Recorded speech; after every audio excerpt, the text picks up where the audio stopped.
Hello, hello, hello. We're here again.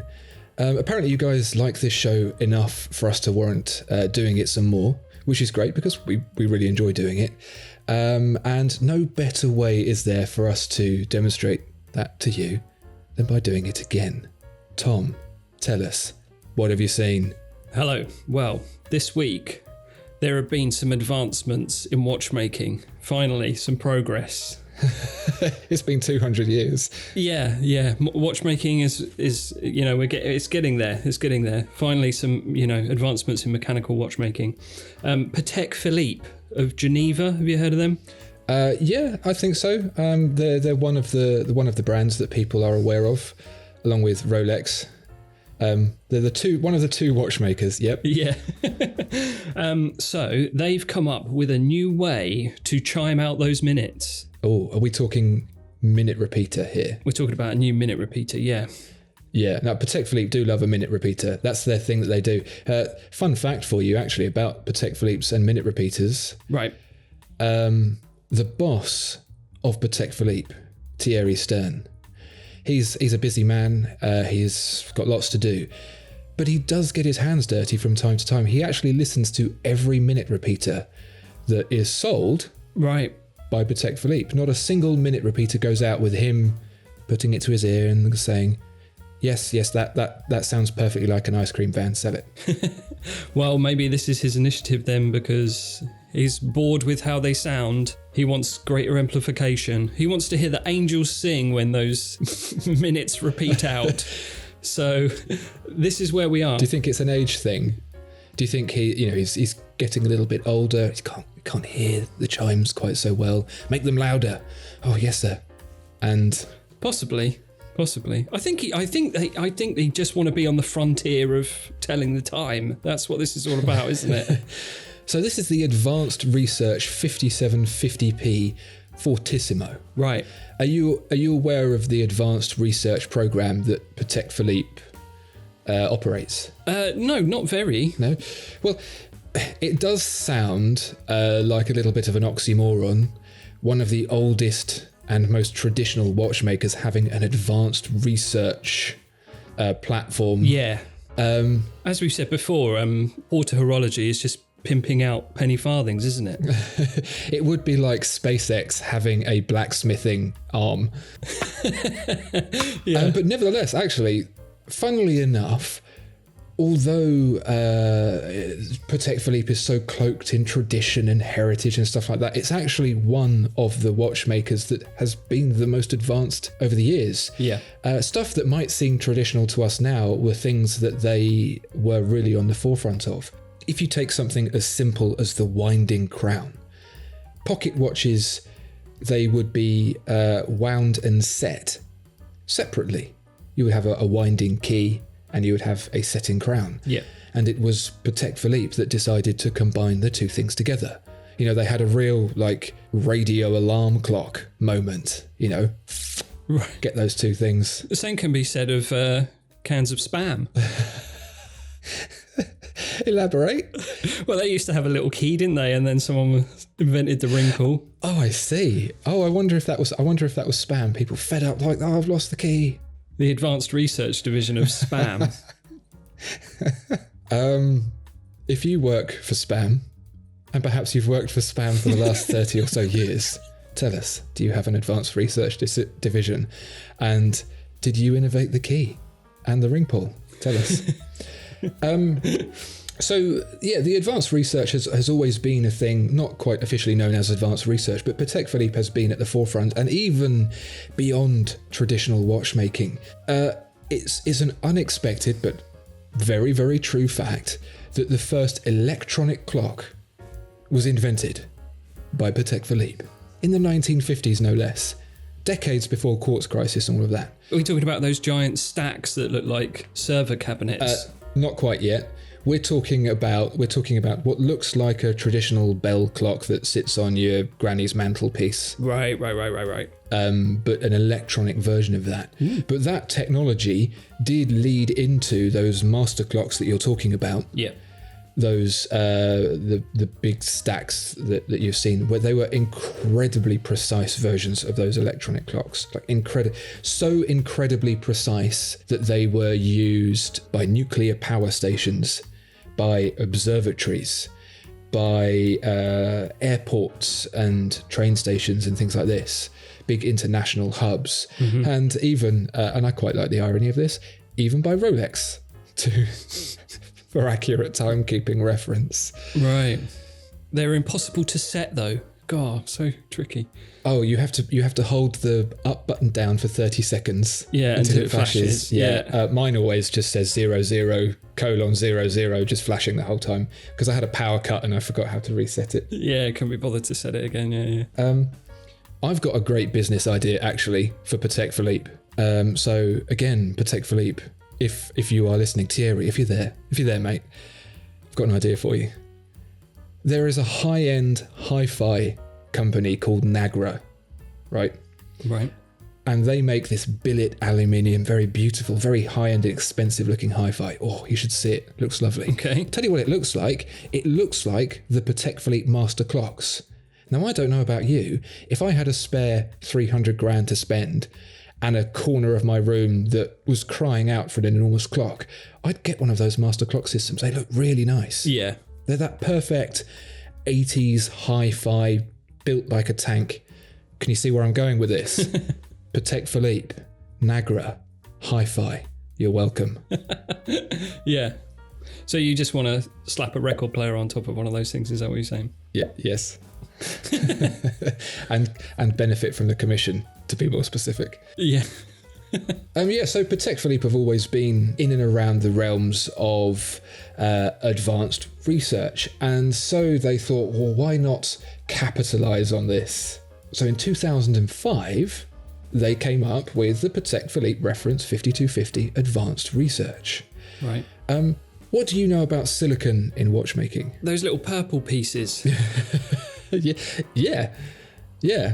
Is that it? The only known instance I can remember is, I think Zenith have got little purple pieces in some of their movements. Yeah. They've got better properties, less wear, less friction, that sort of thing. Yeah, exactly. It's a very modern material, not to be confused with silicone, the material of the plastic surgeon, and non-slip cookware. Yeah. Silicon, like a silicon chip. It's very hard. It's also I think it's just described as self-lubricating, so they don't require oiling. Right. Very hard wearing, and also you can make it in very complicated shapes, which allows different options, more advanced methodologies used in watchmaking. Yeah. So while it almost seems counterintuitive to improve the outdated mechanical watch with modern technology, I suppose it's the way you've got to go as a watchmaker. You can't go, oh, well, we'll just put a quartz movement in, or a GPS system that will take time from a satellite, because that's just an Apple Watch. Yeah. So they have gone in this almost alternate universe direction of advancing the old technology with new technology. So in 2005, they introduced silicon into watchmaking for the first time for the brand. Now, bear in mind, this was only 4 years after silicon was introduced for the very first time at all in watchmaking by Ulysses Nardin. Yeah. So that's, you think of Rolex having its own versions of silicon escapements and stuff more recently. This is 15 odd years ago now. You wouldn't expect that from Patek Philippe. Yeah. And they followed over the years with some other advanced research platforms, which they went from having a silicon pallet fork to a silicon balance spring to a full silicon escapement to a silicon balance wheel. And when you look at these pieces, you'll see, especially with the advanced research 5550 perpetual calendar, it lends itself to far more innovative and interesting designs. Like the balance wheel on that thing looks completely different because the material allows them to go in new directions with it. New directions that involve silicon. Is that what you're saying? It seems very silicon heavy. It does seem that way. I think they bought a silicon machine and they had to pay it off over the over the 5 years or so that they had those pieces coming out. But wait, you cynical man. Silicon cynic. In 2007... In 2017, the Patek Philippe Advanced Research 5650 Aquanaut came out. And this broke that trend of the last 4 watches for using silicon a little bit more here and there. They thought, hey, silicon, we have milked that cow. Let's do something else. Yeah. I don't know if you have heard of compliant mechanics. No. Is that a subsidiary of Patek Philippe? Yeah. Making a brighter future for you. Yeah, it's where they're building the Terminator, but out of cogs and things and springs. Would you like to know more? What do you think compliant mechanics means? Compliant mechanics. Oh, it sounds like some sort of crazy EU regulation. Some sort of banal safety regime. I'm not interested in that. Well, nice try, I guess. Thanks. But not quite. Compliant mechanics. Compliant mechanics have existed for a very long time, but the technology hasn't existed in order to properly execute them. Think about a mechanism that uses a number of parts that are joined together in order to change shape or have a function of some sort. A simple function like expanding or contracting or something like that. Right. A compliant mechanism does so with a single part by using different and very organic looking shapes to bend and change in order to do one or more different purposes. Okay. That's usually, you'll see these compliant mechanisms have thicker parts that will remain rigid and thinner parts which will elastically deform. Right. And it's with those thinner elastic parts that it is able to change shape. So Patek Philippe, they developed a mechanism within its Aquanaut travel time in order to operate. It's probably best explained with a video, to be honest. I'm going to be here sounding very boring if I try and do it just with me words. So it's like a single piece, like a structure that sort of can collapse into another structure and then sort of spring back out into its original form. Is that the sort of thing? Yeah, exactly. Like those expandable magic balls. No, Those are made up of many, many pieces, unfortunately. Oh, okay. But points for trying, I guess. Yeah, I'm racking up these points for trying. I think Patek Philippe might have had a similar sort of problem explaining what this compliant mechanism was, because as far as the watch was concerned, it looked and functioned in exactly the same way. So what they did is they just cut a hole out in the dial where so you could see it, and so they could point and go like that. Maybe there was one of those balls in the boardroom that they were tossing around, and that was the inciting kind of incident that inspired the whole advanced research department. Forget the ball. The ball is wrong. Well, you can't rule it out. You weren't there. So yeah, that in a nutshell is Patek Philippe's advanced research division, taking very modern ideas and combining them with very antiquated technology for some sort of pseudo steampunk timekeeping technology. And they've done it again. Yeah, well, by Patek Philippe's own admission, they consider innovations to be meaningful only if they offer the user genuine added value in terms of quality, precision, and dependability in the long run. Okay, that really is sounding like, do you want to know more? So that's why we've got a minute repeater that's louder and clearer, because that is genuine added value. I like that. Isn't it? I feel as a USP, that's what I want when I buy. How much is this watch? I think it's price only on admission. Okay, so when I pay whatever incredible sum Patek Philippe is asking for this watch, yeah, which I'm sure they will invite me to, I can't go and ask for it. It will be an invite-only scenario. Yeah. But when I pay that, what I'm really looking for is added value. And it sounds like I'm going to get it. This is really why I've been holding off on my Patek Philippe purchase, because I just don't feel like I'm getting that added value. No. I'm waiting for a coupon as well. Exactly. If I buy one of these, do I get my next one 20% off? Yeah. All right. Well, I think we've been building up to what it is this advanced research Patek Philippe Fortissimo 5750p does that is going to advance our lives into a greater value-driven, technology-rich utopia. Tell me, what does it do? Well, so this is a advancement on the traditional minute repeater. So what they've done here, they've tried to kind of uncouple the minute repeater complication from inside the movement and relying on the case as amplification. And they've sort of lifted it out of the movement. The hammers are the same, but the gong that they strike now coils round and up to a sound lever in the center, which is sort of tuning fork-esque. And that's connected in the center to a oscillating wafer, which is like this sort of transparent disc, which looks like a sort of second sapphire caseback window, which sits under the real caseback window. So the hammers hit the gongs, which then travel to the central lever and then oscillate this wafer, which is then further amplified through holes in a titanium disc, which is screwed to the back of the case. So how that differs to an original one, they're not so reliant on the material of the case anymore. I think traditionally their minute repeaters have been rose gold, which they've kind of used because of the density. Now the case is platinum, which is very, very dense and not good acoustically. So they're always making it harder for themselves, aren't they? Always showing off. This is too easy. Yeah. So we've got this fully platinum. Let's make it, but on fire. What, the watchmaker's on fire? Exactly, yeah. You've got 10 seconds or you're all dead. Go, go, go, go, go. Yeah. And so the result is this new harmonious chime, which is considerably louder and clearer and brighter than what we've heard previously. Well, let's rewind to explain why this is even necessary. Or can I try and go for some more points for trying?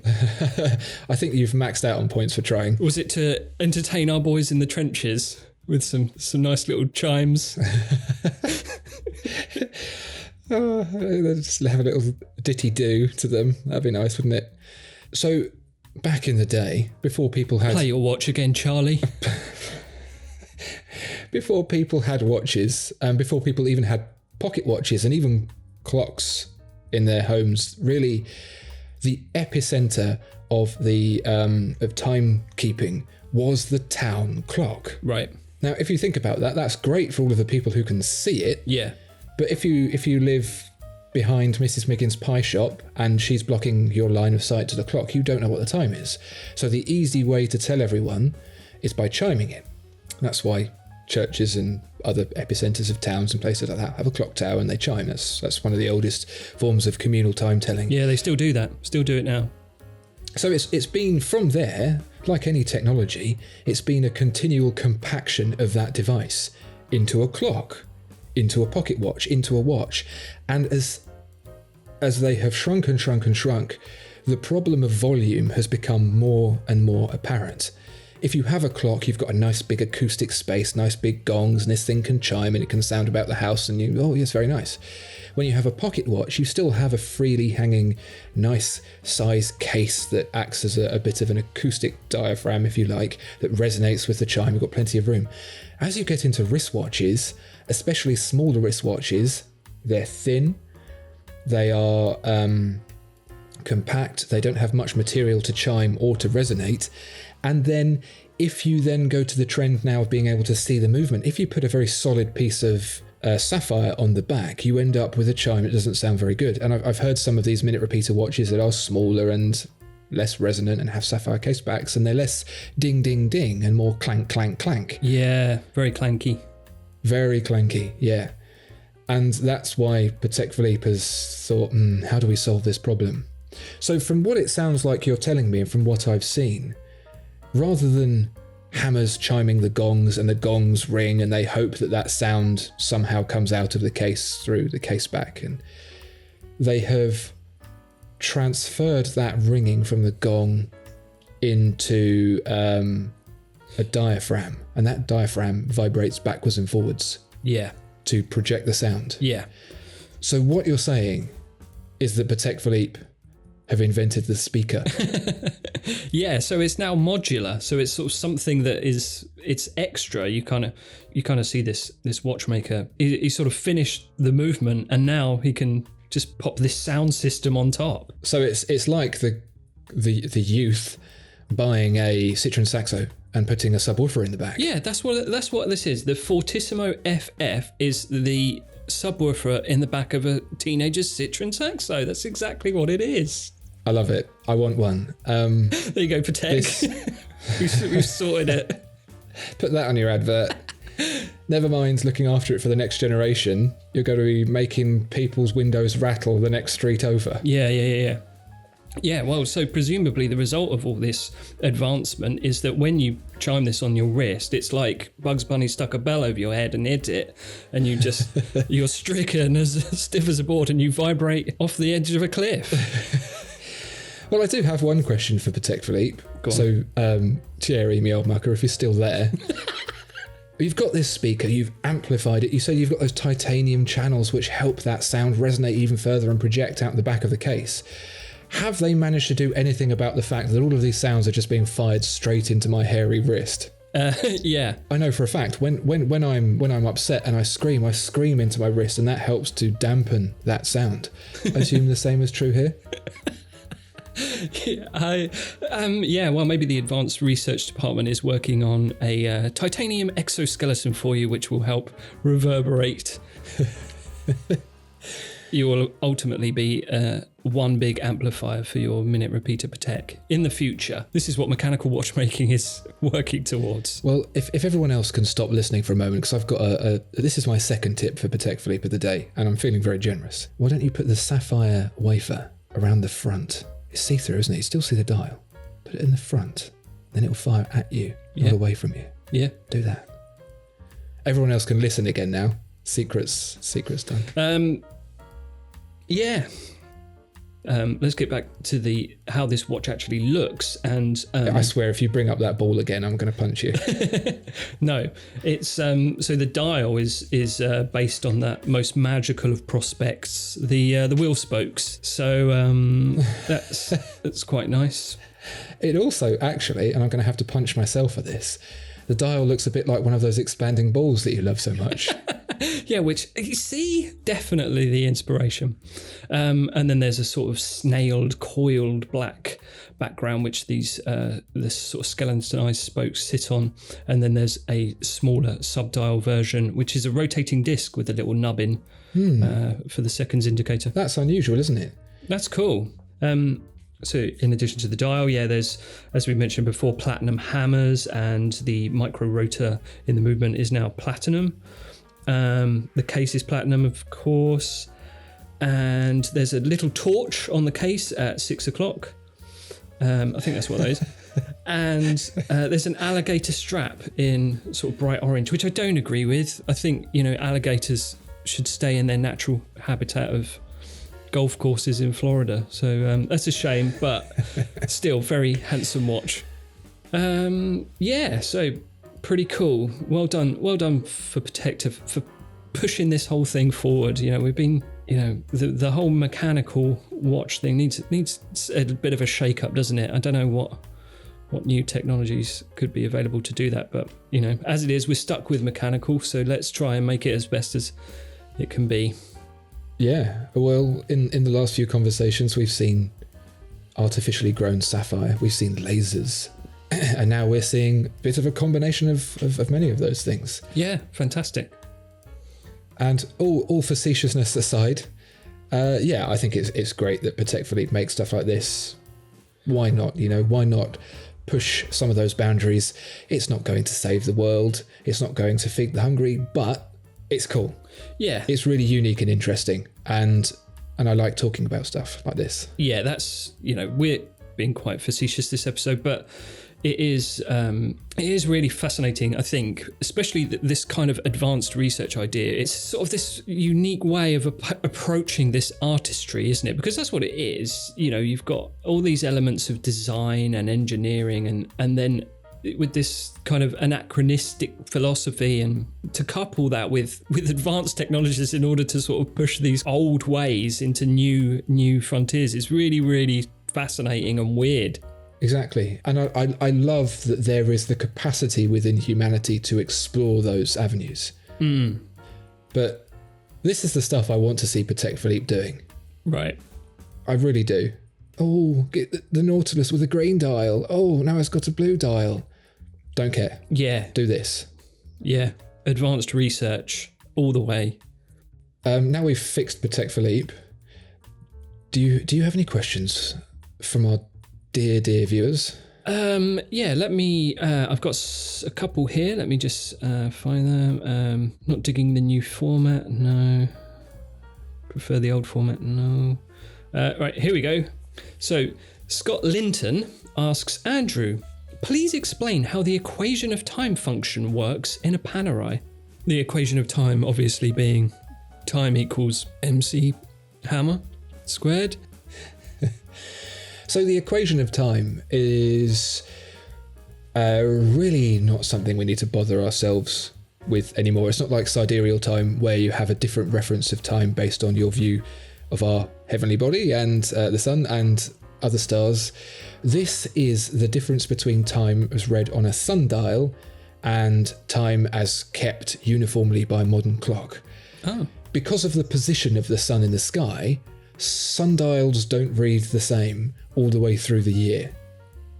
Right. I think that should make sense. You can think to the winter, the sun is in a different position in the sky as it is through the summer, so sundials read slightly differently. Would you have to shift them based on the seasons? You have to lean it a bit. Right, yeah. That's where the old term a winter lean comes from. I've not heard of that old term. I think I made it up, I'm not sure. Right. I forget what I've made up now and what's real true. And what's not. Yeah.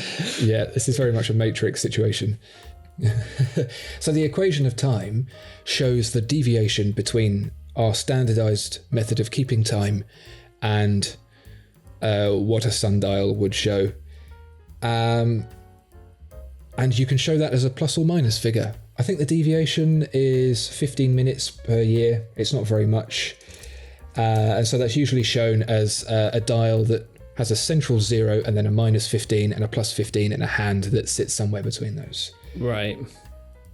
So how that operates on a Panerai specifically is with the same kind of gauge that they have for their power reserve. It looks like an old-timey oil or fuel gauge that you might see in a 50s Cadillac or something like that. It runs along the bottom. It's a horizontal slot with a marker hanging out of it and a scale below it. Yep. And you'll see on that there will be a central point, minus 15 to the extreme left and plus 15 to the extreme right. And the hand will demonstrate that deviation between the two timekeeping methods. And voila, what you do with it, you brag about it in the pub. Yeah. And that's about it. Unless you want to make sure that your sundial is keeping good time and is still properly calibrated to make sure that you've got that winter lean properly set up. It's kind of useless, but it's like any of these things. It's fun, it's interesting, and it's mechanically clever as to how those things are achieved. Yeah, same thing again. Nice. And speaking of things that will be the same again, we'll be back next week. You looking forward to it, Tom? Oh, be still my beating heart. Actually, I think I'm having an attack. Oh, Christ. Well, while we sort out Tom's health issues, please do like and subscribe. It really does help. And we'll see you next week. Au revoir.